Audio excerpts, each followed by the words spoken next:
Welcome to Tutorial 5. My name is Tom Stevenson, and today we're going to look at how we go about updating a schedule.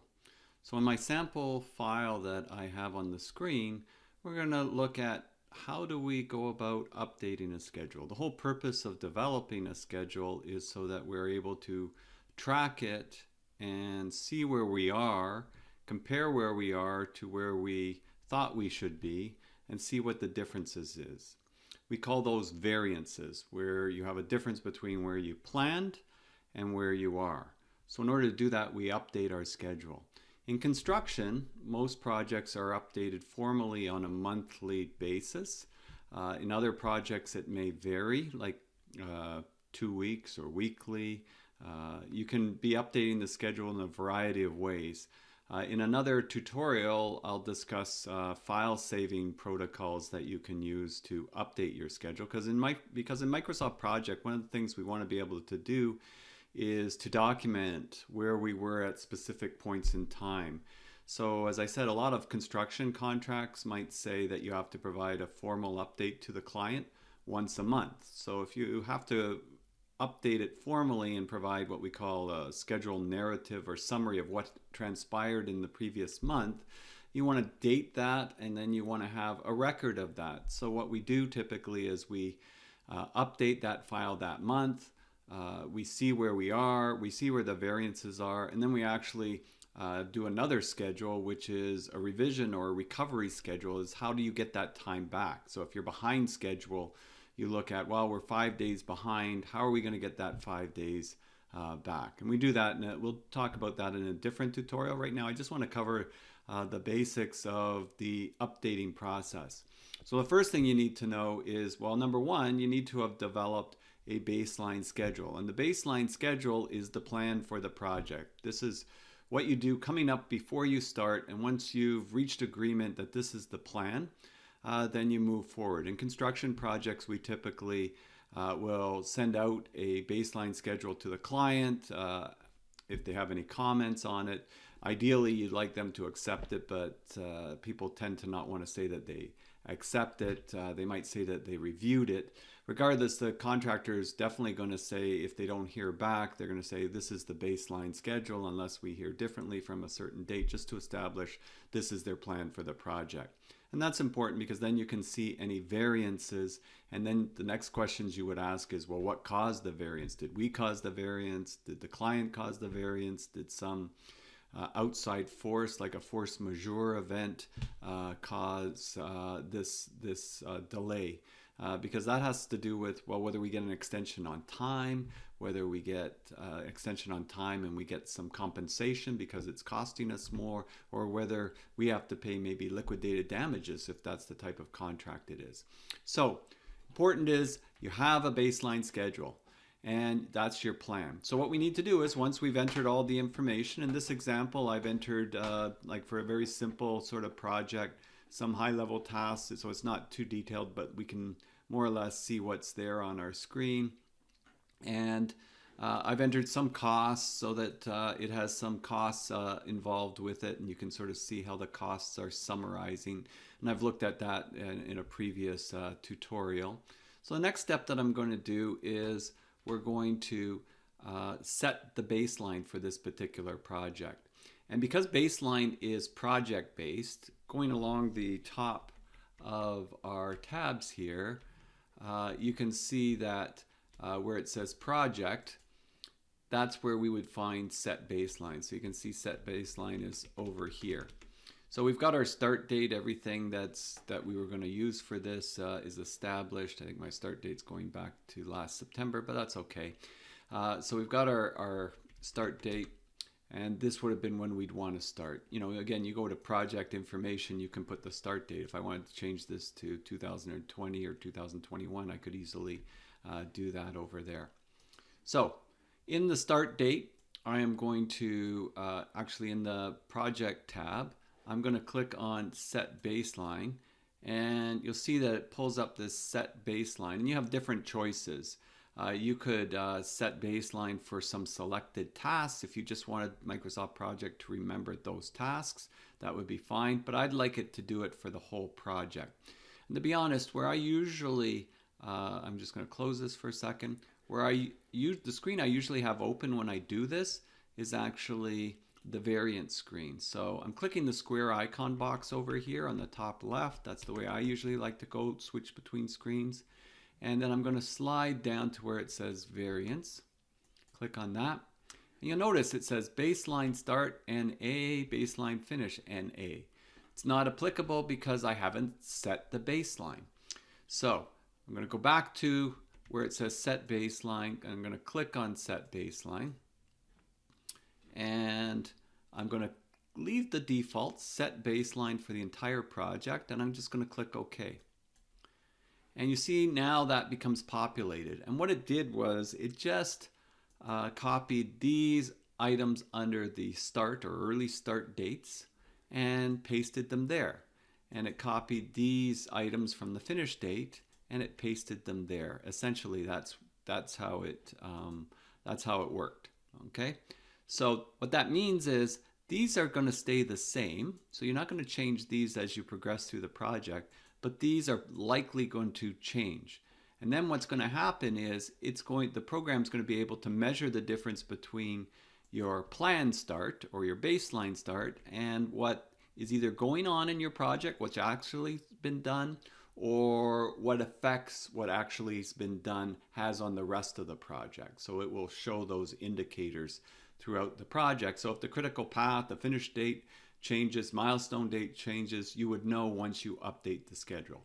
For now, it shows start and finish variance at 0 because we haven't done anything yet. So the next step then is to update the schedule.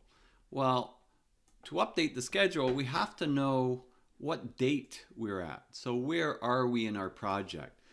I can't update the schedule for next month because I don't know what's going to happen in the next month. So let's assume here that we've got 1, 2, 3. Let's assume that about a month has passed by on our project. So maybe we want to update this project to this date right here. So we're going to update it to, I think that's the 25th of October. All right, so we've got October 20th, the 25th of October, and we're going to put that down as what we call a status date. So Microsoft Project calls this the status date. That's the date you're updating the status of the project to. If you've ever worked with Primavera P6, it calls it a data date. Data date, status date, they mean the same thing. It's the date that you're updating the schedule to. And to be honest, that date should at least have been here. So it could be the end of day on Friday. It could be Saturday or Sunday, the 26th, the 27th, or the 28th that we're updating it to. But that date should have passed, and it should be fairly recent. The sooner the closer you are to the status date that you update it, the more accurate the information is. You don't want to update the schedule a month after the status date because you're not fresh on what's gone on your project, and it's not as accurate that way. So to put in a status date, well, you notice this little box up here, it says status date. So that's one place that you can put in the status date. Another place that you can put the status date is under project information, and it's over here. I find sometimes that when I enter it, try to enter it here, it doesn't accept it. That occasionally happens, a little bit maybe of a bug in certain versions of Microsoft Project. So if it doesn't work there, you can always enter it here. All right. So I said that the status date was going to be October 2019, right? So we want to go back to October. And it was October 25th. So I click October 25th, 2019. I click OK. Nothing happens. Don't see anything happened, but it's there because I see it up here. It says October. I know it's in there because I can see it up there. So that's important. So once I update that, and I've got that as my status date, what I'd like to do is I'd like to see the actual status date line. So what I'm going to do is I'm going to right click in this blank area over here. And you see where it says grid lines? Well, you can customize a lot of different views in Microsoft Project and a lot of different lines and different things that you can have visible. I usually myself like to see the status date visible. So usually that means you gotta, I'll do that again, right click in this area, select grid lines, pull down the menu till you see status date. And then you got to say, well, I'd like to see, it's whatever line you'd like to see. I'd like to see a solid line, and I'd like to make it red. So I'm going to make it red over here, and I'm going to click OK. Once I do that, you see a red line appear. So now I at least know that this is where I'm updating the project schedule to. So that means now I can start to determine what happened on my particular project. What's going on my particular project. So to do that, there's two places that you should want to be. You would want to be under the task tab, because that's got to do with stuff to do with the task. And there's a lot of these little helpful tools here that you can update activities with. As you'll see, mark on track and what % complete. The other thing I typically want to do is I want to go to what we call the tracking screen. And the tracking screen allows me to put in actual start and actual finish dates. So I can put those and insert those in for these activities. So in this screen, I personally like to also insert, you can see there's other columns here under this screen. I personally like to insert the duration column. So I'm going to insert column. As we talked about in one of the earlier introductory tutorials, you can insert the column, any column that you want. You just got to know the name of it. I know the name is called duration, so I'm just going to type D for duration. It brings all the activities column names that start with a D. And I'm going to select duration. So I can see all my durations listed out over here. All right, so I'm going to say that with this first activity here that we actually started on time, but it took 10 days to complete. So I'm going to click 10 days, and that made that longer. And now I'm just going to say, you know what? It's 100% done. So you notice that when I did that, it put in the actual start and actual finish dates according to what was already there. I made it longer because I said it took longer, and then I put in the actual start and actual finish dates. So it put a dark bar through here. It's no longer shown as critical, because if it's done, it's done. It's not a critical task anymore. It's not going to drive your project. You know the date that it started and the date that it finished, so it won't show it red anymore. We'll have moved everything else that it impacted. So if it moves something that you didn't want it to impact, well, you can always change the start date of this, etc. But it will have moved everything else accordingly. So now that it's moved everything, then the next one, maybe I know in this particular case, this particular activity would have started on, say, October 9th. So I'm going to say, going back to October 9th, right? And so I'm going to have it start on the Wednesday. So I'm going to say it actually started one day before this, because we were able to start that ahead of time. And I'm going to say that it actually took a little bit longer to complete. So it took 10 days. And I'm just going to, once I say the 10 days, I'm going to say it's 100% done. So that's done. So I'm looking at when these activities started and when they finished, and I'm updating them accordingly. The other way I could do it is I could put in that, for example, I could say this one actually started on October 11th, right? You see it moved it. I'm going to say it 11 days it's still on track for 11 days. So I'm going to leave that at that for, well, actually I'll show you a little trick with this. So, you could calculate and say what's the progress, because theoretically the progress should be here, because let's assume that it's the end of day Friday. I'm updating this to Friday. So that's showing me that it's not quite done. So in that case, what I'm going to do is I'm going to click on the mark on track icon over here, and I'm going to click mark on track. And when I do that, you see it updates it to the Friday. So it updates it to the Friday that it's done up to the Friday, so it's marked on track, but it's not 100% done. So it's not quite 100% done. It's still got Monday's work to do. So that's fine. That's what I wanted it to do. Rough-in plumbing. Let's make this a little bit interesting. Let's say that rough-in plumbing, they never even showed up. So they never even showed up. So they were supposed to show up here. They didn't show up, but they promised they're going to come on Monday. So I could deal with this several ways. I should reschedule it because it still has to be done. I shouldn't leave it back behind the status bar. I should now reschedule that it has to be done at some point in the future.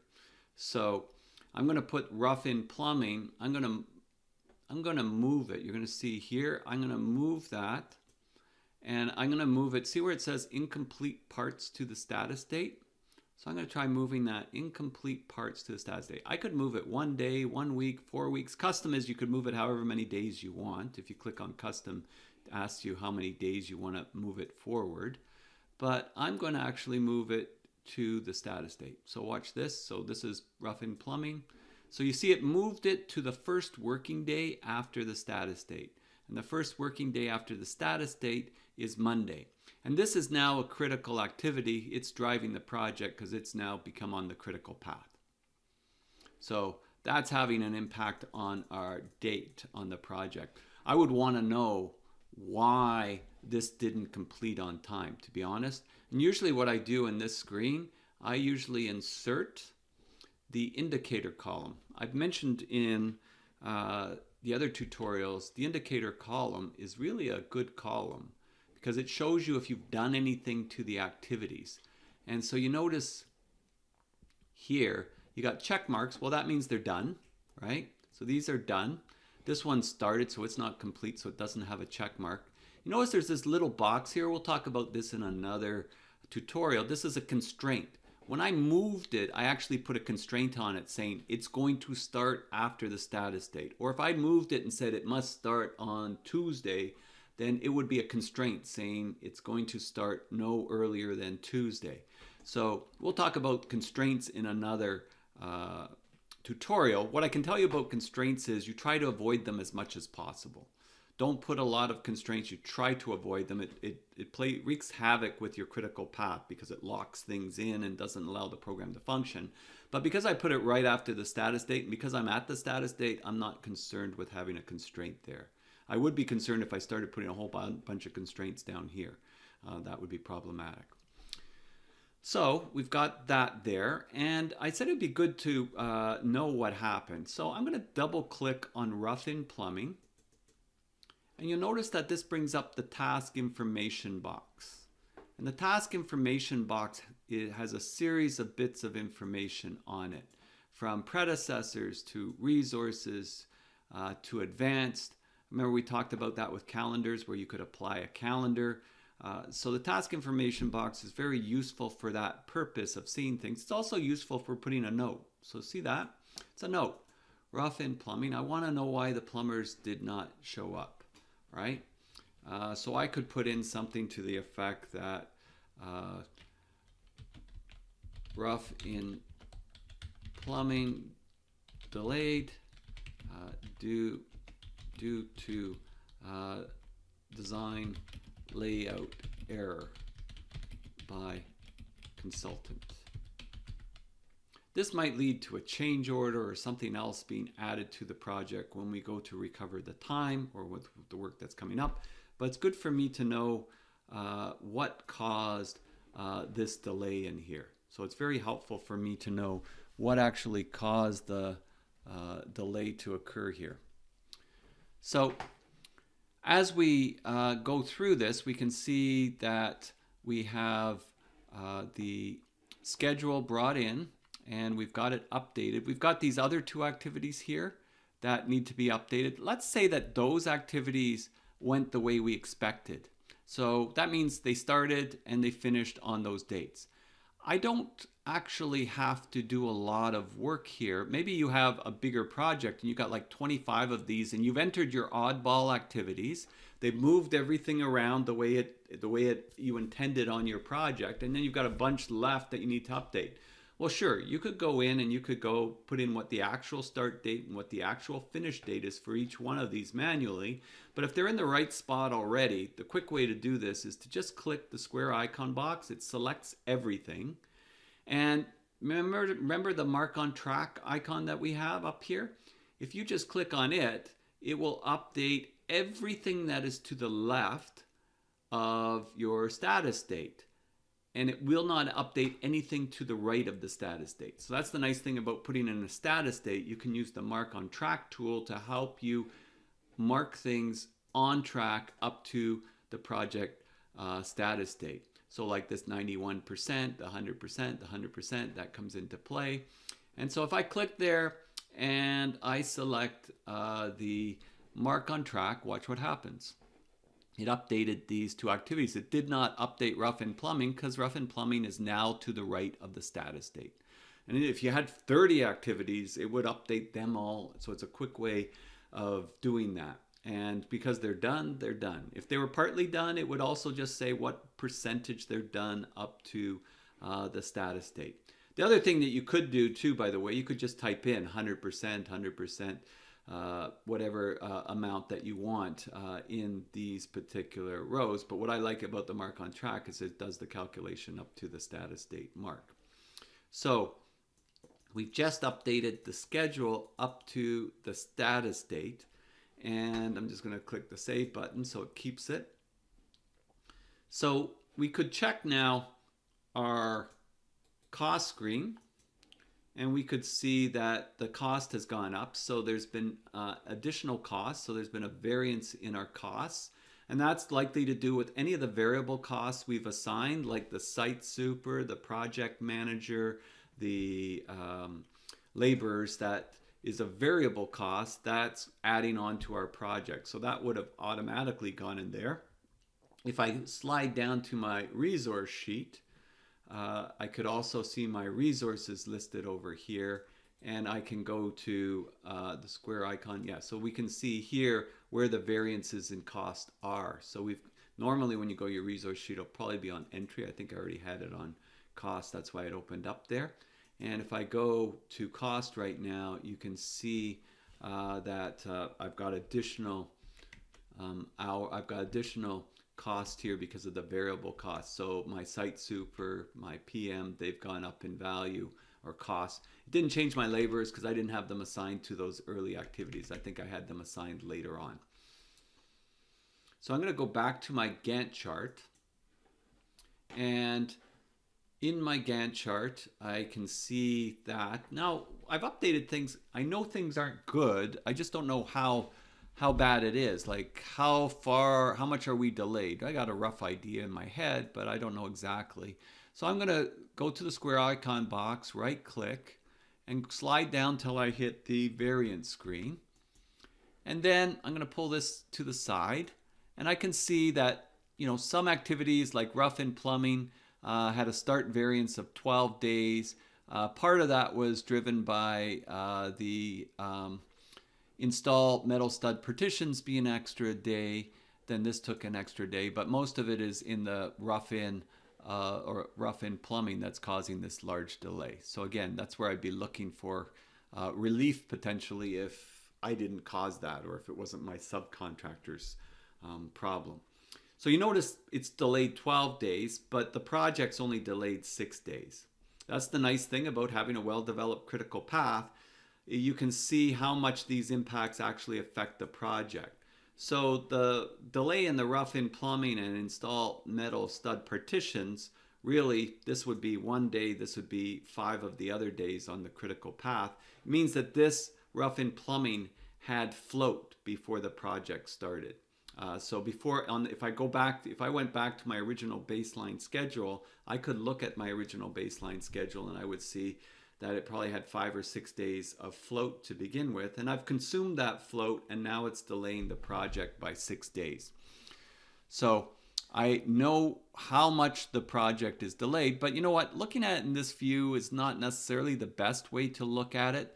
I also like to use what we call the tracking Gantt. And the tracking Gantt's a very, very useful tool. Most scheduling software uses it. Primavera also uses it.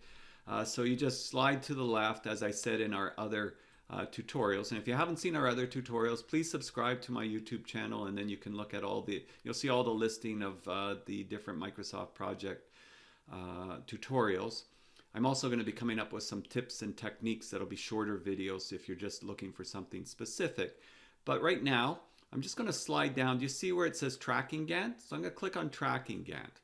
Now, when I click on Tracking Gantt, unfortunately, it brings me back to my entry view. I usually like to be, when I'm in Tracking Gantt, I usually like to be in the variance view and the Tracking Gantt. Now, right now, you don't see anything. Remember how, right now, I'm showing in 2020, today's date. So if I want my projects way back in 2019, if I want it to come quickly on the screen, the quick way of doing that, rather than scrolling endlessly, is as long as you're in the Task tab, click on Scroll to Task, and it'll bring it right up on your screen. So now you can see very quickly what's on your screen, and you can see the Tracking Gantt. And what the Tracking Gantt is very helpful, I find, because I'll usually have this pulled to the side and that there. And maybe I'm just going to make the text bigger in case any of you have trouble seeing the text. I'm just going to go to Format, Text Styles. You don't have to worry about this, but it might make it a little bit bigger for you to see it a little bit better. The downside is I lose some of my Gantt chart when I make it big. So you can see the start and finish variance. So it started on time, right? It says 0, 0. So the bottom bar and the top bar are aligned. The bottom bar is the baseline. That was the plan. And the top bar is what's going on or what's changed. So in this particular case, I see that this is delayed by a day. And that's why it says 1 day here. And then that's pushed this out, right? So that's pushed this out. It would have pushed this one out, pushed this one out. We put in a later start date on this one, Rough and Electrical, so that's why it's even an additional day, because when we updated that, we made it another day, and so that's why that's 2 and 2. And then, of course, the plumbing, it's not, you can't even see the bar because the other bar is way over here. So it's 12 days difference from the start, or the finish is 12 days difference from the finish. So I know when the finish and the start are the same difference, I know the duration didn't change. When the finish and the start are different, then I know that there was a difference in the duration overall between the activities. So you get to know what's going on when you start to look at it enough, and you see that. And questions you'd want to ask is, okay, why did it start late and why did it take longer? These are fundamental questions that you want to ask yourself, and this is one of the huge advantages of tracking and monitoring your schedule is, okay, why did it start late? Because we want to document it, and we want to make sure that it doesn't happen again. Say you're doing a 30-story building. Well, why did we start late? Is this going to happen again? Is this going to happen on every floor? No, it's not. Then that's good news. It could. Then what do we want to do to stop that? Or if we plan for it to take 5 days to form and pour a floor, and it took 7 days, well, how do we make sure that it stays at 5 days for the next 30 floors? Because if we don't, the next 30 floors are going to be 2 days late. That's 60 days. So it's giving us a lot of valuable information in the updating process. By the way, you notice the status date isn't shown here. It doesn't show when you switch to the tracking screen. So you have to go back to grid lines. So all I did there was I hovered over this blank area. Or the other thing too, under the Format tab, you see grid lines there. It's the same thing. I just find it's a little bit quicker to just right click. It doesn't matter what screen I'm in. I don't have to go to any tab, pick grid lines, and then pull down. You only have to do this once. Once you have it shown in both screens, it should show up. As another caution, I would also say, so you pick the line type and the color. So you got to have all of those. If you forget the line type, it won't show up. Once you've picked that, now it's there. If I switch back and forth to different screens, it should show up. Sometimes if your video card's a little bit slow, you might find that the line disappears. If you want it to come back, just type in a blank cell, press enter anything, delete it, whatever, and it will come back. It will come back for you to see it. So I find sometimes it disappears and people are wondering, where did it go? It'll come back. Okay, so that's really the process of updating the schedule. And then at this point, I know I'm 6 days behind, and I know that I'm uh, with the variance of I'm $5,000 over budget in this case. So 6 days behind, $5,000 over budget. It gives me a good idea of where we're at on our screens. So hopefully that's given you a good idea of the updating process. So just to recap quickly, you got to have a baseline schedule. So the other thing I really want to stress is you got to remember to set the baseline. If you don't set the baseline, you've got nothing to compare to. You won't see any variances in cost or time. If you're just doing a time-based schedule, you won't see any variances in the time. You got to remember to set the baseline. And that's fundamentally important. If you make a mistake, by the way, and you set it and it's like, oh, but I got a few more things I got to do, you could always clear the baseline. And make sure it's set. It will always tell you. If you go to set baseline, it will always tell you that it was saved on such and such a date if you've saved it. If it doesn't say that, then it's not been set as a baseline. The other place you know is if you go to the variance screen and you see under the variance screen, this has dates. If it doesn't have dates and it's got NA, it's not been set as a baseline. So you want to make sure that the baseline is set. Then you want to give a status date. When are you updating the project to, right? I usually like to show the status date, so I put in grid lines and I pull this down to where it says status date, and then it'll be listed. I'll put the line and the color. I have to do it in both the tracking screen and just the regular Gantt chart screen, but then I have it. So this file would then be saved and dated. So I'll talk about that. It deserves another little tutorial to explain the file saving protocols, but I would update this file. I might call it job number 25, office remodel.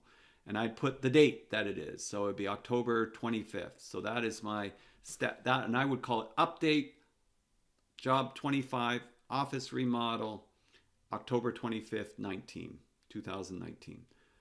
That would be the update. The next step, which I'll do in another tutorial, will be the recovery process.